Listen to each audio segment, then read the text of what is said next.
कभी सोचा नहीं था कि अपनी कहानी इस तरीके से सबको बताऊंगी। पर जब लाइट ने मुझ में प्रवेश करा, जैसे कि रूमी कहते हैं, it is only through cracks that the light enters. और जब मेरे अंदर कुछ टूटा तो उस दिव्य प्रकाश ने मेरे भीतर प्रवेश करा।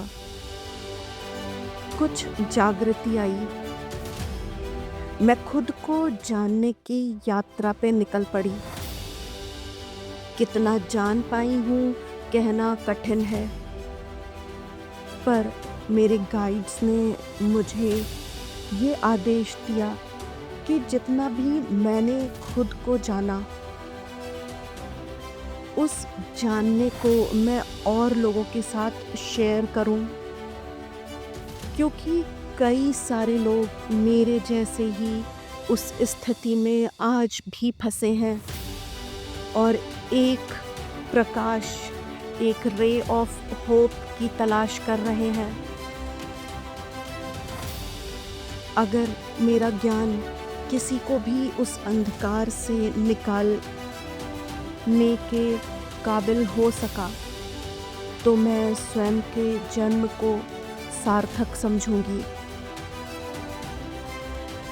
कहानी बहुत लोगों से अलग नहीं है। कहानी एक लड़की की है जो जन्म लेती है, पढ़ती है, लिखती है और फिर उसकी शादी हो जाती है।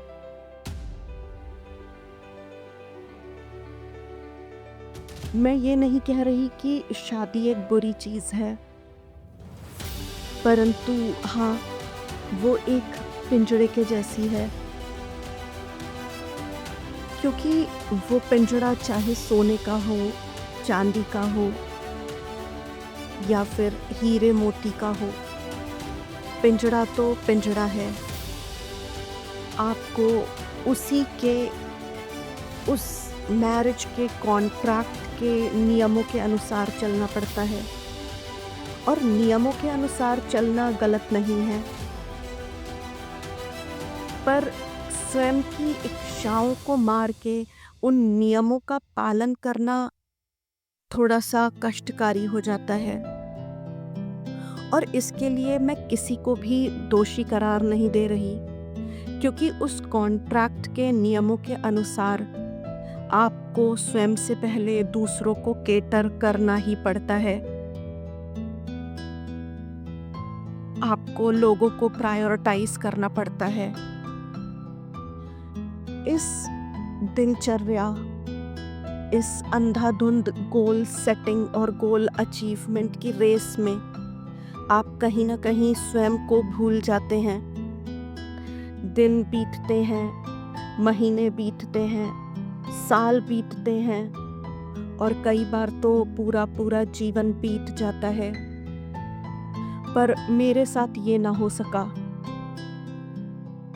15 साल के अथक मेहनत के बाद मुझे इस पिंजरे में घुटन महसूस होने लगी।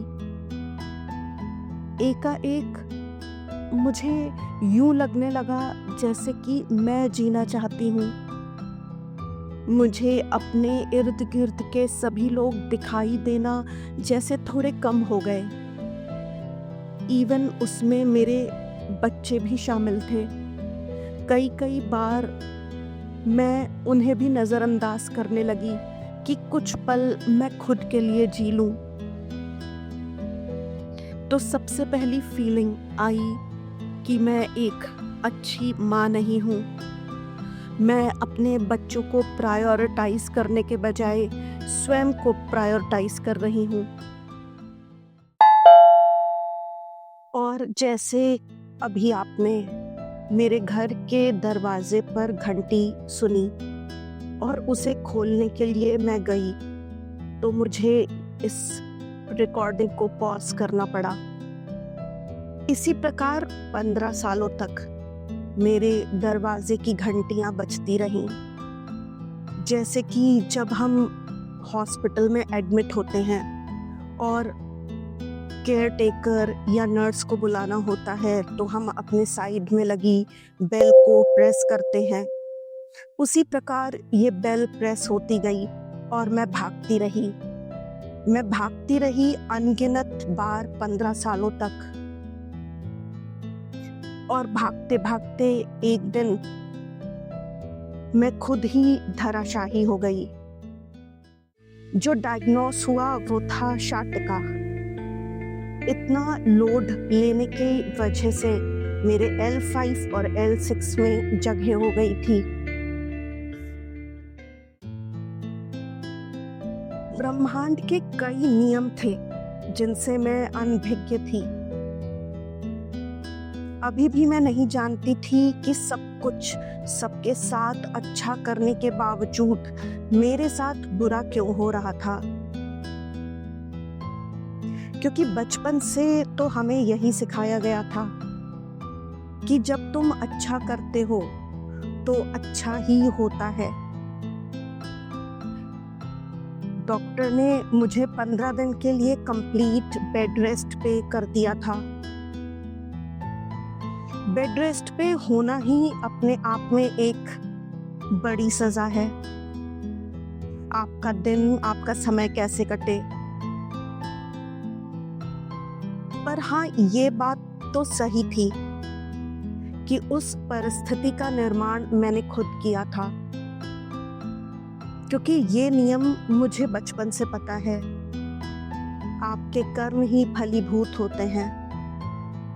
बस मैं ये नहीं जान पा रही थी कि कौन से मेरे कर्मों के कारण मैं आज बिस्तर पर पड़ी थी।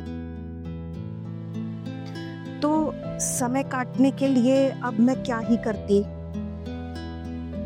मोबाइल था मेरे हाथों में और सर्च का बटन मेरे सामने था।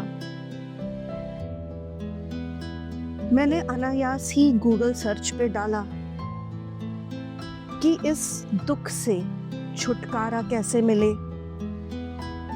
कोई भी दुख हो, किसी प्रकार का भी दुख हो, उससे प्राणी को छुटकारा कैसे मिले।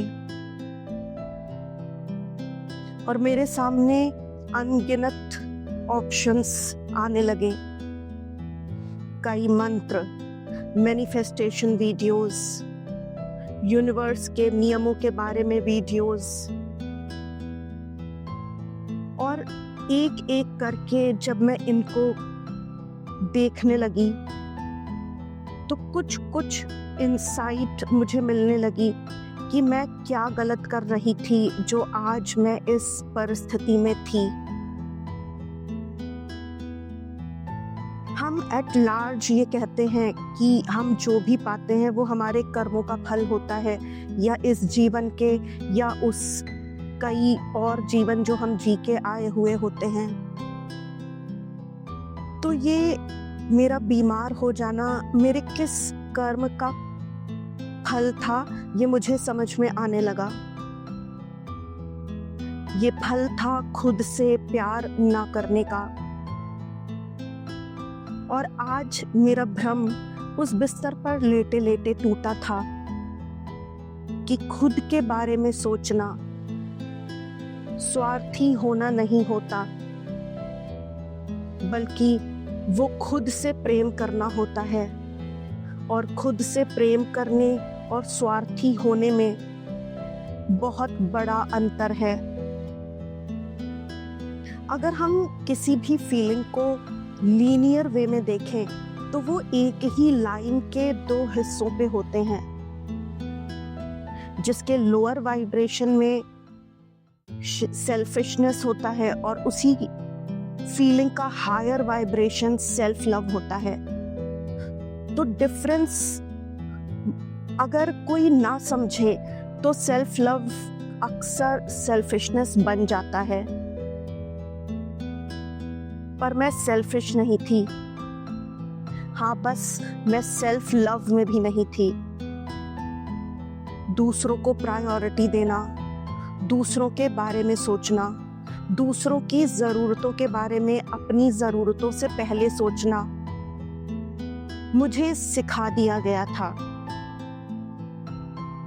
धीरे-धीरे मैं ये जानने लगी कि मेरी खुद की सोच इन सब चीज़ों के बारे में तो कुछ थी ही नहीं, क्योंकि वो सोच बनने से पहले ही मैं उस वातावरण में आ गई थी जहाँ मुझे औरों को प्रायोरिटी देनी ही थी। और इन्हीं को लिमिटिंग बिलीफ्स कहते हैं, जो बचपन की कंडीशनिंग से बड़ों के द्वारा, दूसरों के द्वारा बना दिए जाते हैं। और क्योंकि आप इतने अवेकेंड नहीं होते, इतने मैच्योर नहीं होते कि आप उन लिमिटिंग बिलीफ्स को क्वेश्चन कर सकें, तो आप उन्हें एज इट इज़ बिल्कुल वैसा ही जैसा बड़े आपको बता रहे हैं एक्सेप्ट कर लेते हैं। अपने स्वयं के बिलीफ्स बनाने का तो मुझे समय ही नहीं मिला, और मुझे ही नहीं, शायद मुझ जैसी कई महिलाओं को ये समय नहीं मिलता। हम बचपन पढ़ाई करते करते, फिर अपनी यूथ में भी पढ़ाई करते हुए या जॉब करते हुए बिता देते हैं। और जो सोसाइटी का एक सेट पैटर्न है कि पढ़ो, फिर जॉब करो, और जॉब चाहे छोड़नी पड़े फिर भी शादी करो, और फिर बच्चे और उनकी रिस्पॉन्सिबिलिटी, फिर बूढ़े हो जाओ और अंत को प्राप्त हो, ये पैटर्न मेरे लिए भी सेट था। और मैं ये जान भी नहीं पाई कि ये पैटर्न कभी इतना मोनोटोनस हो जाएगा कि मुझे लाइफ के मीनिंग को जानने के लिए इतनी जद्दोजहद करनी पड़ेगी। मेरे लिए लाइफ वही सेट पैटर्न था जो मैंने अपनी नानी के जीवन को देखा, जो मैंने अपनी दादी के जीवन को देखा, जो मैंने अपनी माँ के जीवन को देखा, जो मैंने अपनी चाचियों और मामियों के जीवन को देखा। उसी पैटर्न के अंतर्गत मेरी भी लाइफ चल रही थी। पर जब मैं इस स्थिति में पहुंची कि जहां मेरा स्वयं का खुद का काम करना भी मुश्किल हो गया, तो एक आवाज़ सी आई कि जिस दौड़ में मैं भाग रही थी, जो भी सोसाइटी के द्वारा निर्धारित किए गए गोल्स को मैं अचीव करना चाह रही थी, क्या वो मुझे खुशी दे रहे थे, या मैं सिर्फ उन्हीं नॉर्म्स पे बिना सोचे समझे चली जा रही थी, बिना ये जाने कि मैं इनको फुलफिल करना चाहती भी हूँ या नहीं। लिटरल सेंस में मैं सोई हुई थी, और जब मेरी आंखें खुली तो पश्चाताप और ग्लानि से मैं भर गई कि मैं लाइफ के इतने दिनों तक कैसे सोती रही, और मेरी उम्र कम नहीं थी। मैं 45 साल की हो रही थी, near to half of a century. मैंने इतने साल एक सुप्त अवस्था में बिता दिए, बिना ये जाने कि मैं जीवन से क्या चाहती हूँ, या मैं स्वयं से ही क्या चाहती हूँ, या क्या चीज़ मुझे खुशी देगी और क्या चीज़ मैं करना पसंद नहीं करूँगी। मैं इन सारी बातों में ये नहीं कह रही कि सोसाइटी के नॉर्म्स गलत हैं, बस मैं ये जागृति देना चाहती हूँ कि कोई भी लाइफ का बड़ा डिसीजन लेने से पहले हमें स्वयं के साथ बैठना चाहिए, क्योंकि ये जो बड़े बड़े डिसीजंस होते हैं, ये कई बार लाइफ लॉन्ग के डिसीजंस होते हैं, और इनसे निकल पाना बहुत मुश्किल होता है। तो हमें इनके कॉन्सिक्वेंसेस जान लेने चाहिए, इन डिसीजंस का क्या परिणाम होगा, और क्या इनके जो भी परिणाम होंगे वो मुझे खुशी देंगे, मुझे sense of fulfilling my purpose देंगे कि मैं भी कुछ कर रही हूँ, ऐसा कुछ मैं फील कर पाऊँगी, तो ही ये डिसीजंस लेने चाहिए। पर क्योंकि हमारा एजुकेशन सिस्टम सिर्फ कॉन्सेप्ट्स को सिखाता है, आपको सम सॉल्व करना सिखाता है, वेरियस फार्मूले सिखा देता है, आपको टेक्निकलिटी तो बहुत हद तक सिखा देता है, पर जो प्रैक्टिकल लाइफ स्किल्स होती हैं वो हमारे करिकुलम में लैक करती हैं। जब हम अपने टीन एज में एंटर करते हैं तभी हमारी पढ़ाई भी बढ़ रही होती है और हमारे शरीर के अंदर जो गतिविधियां हो रही होती हैं जिसका बहुत बड़ा इम्पैक्ट हमारे ब्रेन पे पड़ता है, हमारी फंक्शनिंग पे पड़ता है, उनके बारे में हमें कभी नहीं बताया जाता। उसी समय जो टीनेजर्स होते हैं वो कैसे पढ़ाई और अपने इमोशंस को मैनेज करें, ये सॉफ्ट स्किल, ये जो लाइफ स्किल है, ये कोई नहीं बताता, कोई नहीं समझाता। तो बच्चों के पास कोई ऑप्शन ही नहीं होता।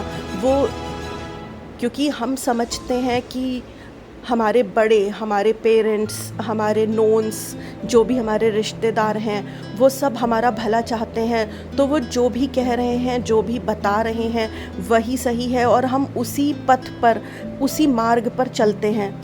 हम कभी क्वेश्चन नहीं करते, अगर ये नहीं किया तो क्या होगा, अगर ये कर लिया तो क्या होगा।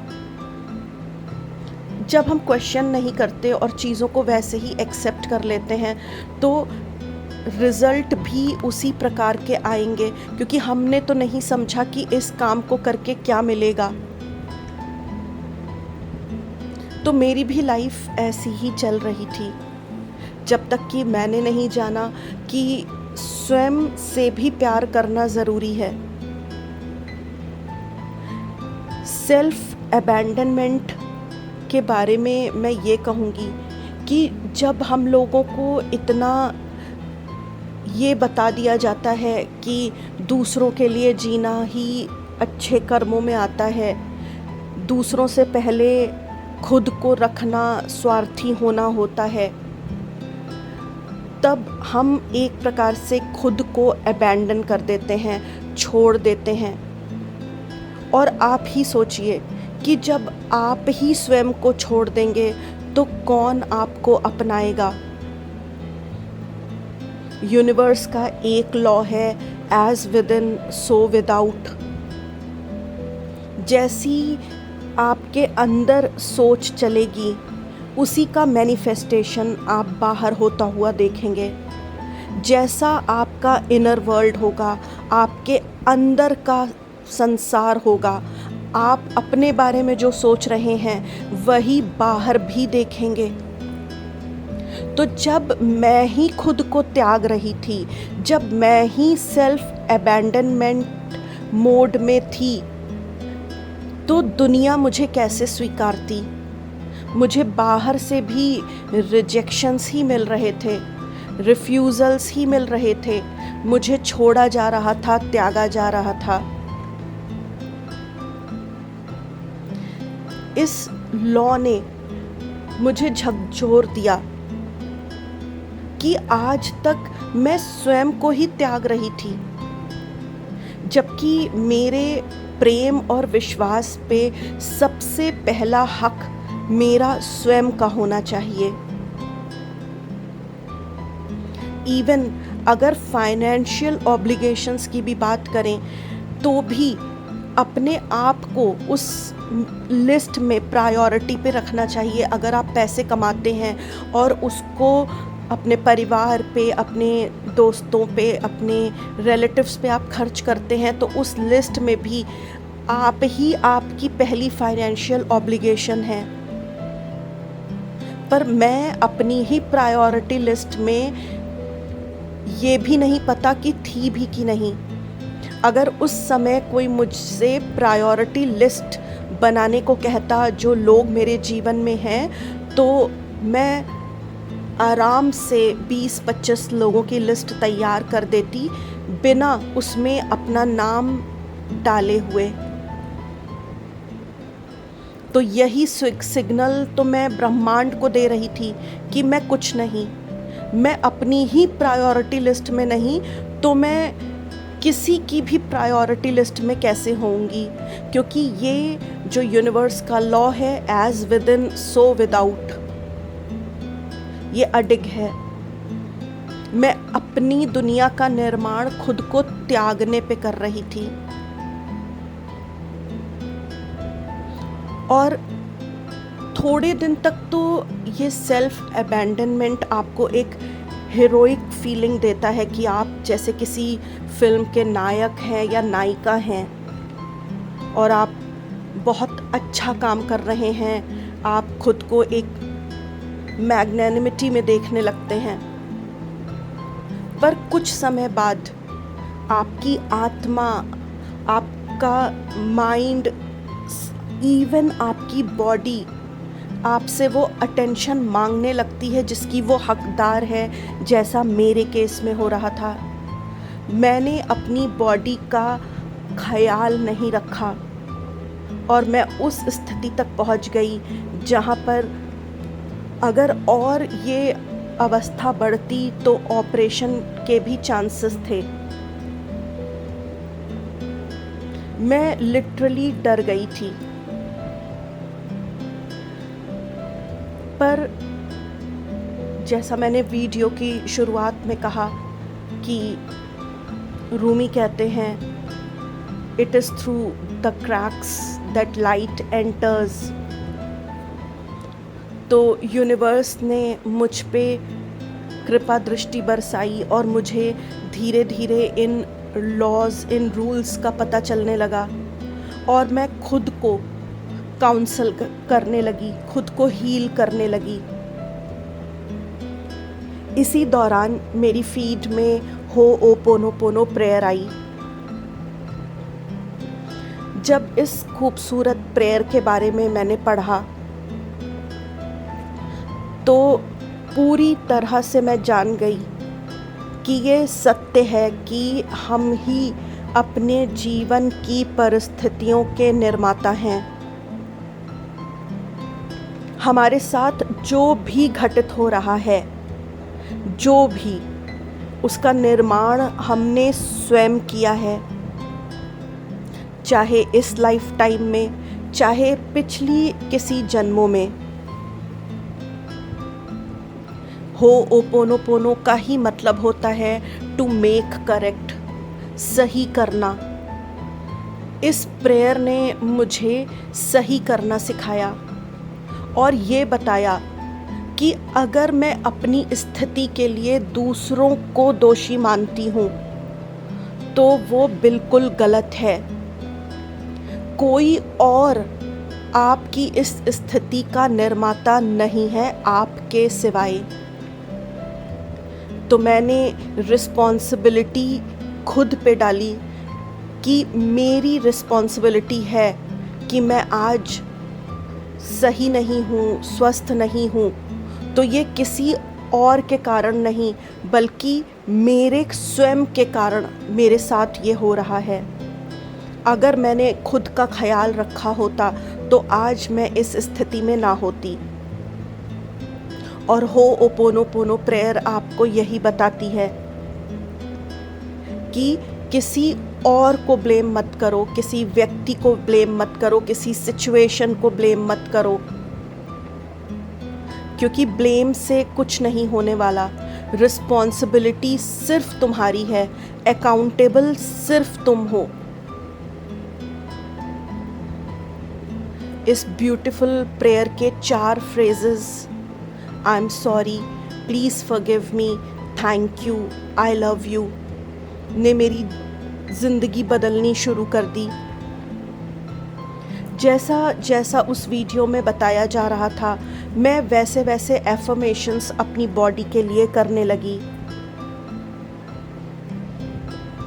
कि आई एम सॉरी माई बॉडी कि मैंने तुम्हारा ख्याल नहीं रखा, प्लीज़ फॉरगिव मी कि जब तुम ये सिग्नल दे भी रही थी कि तुम स्वस्थ नहीं हो, तब भी मैंने तुमसे काम करवाया। थैंक यू कि तुमने इतने थके होने के बावजूद भी मेरे लिए काम किया। एंड आई लव यू, क्योंकि मुझे जीवन पर्यंत तुम्हारे साथ रहना है।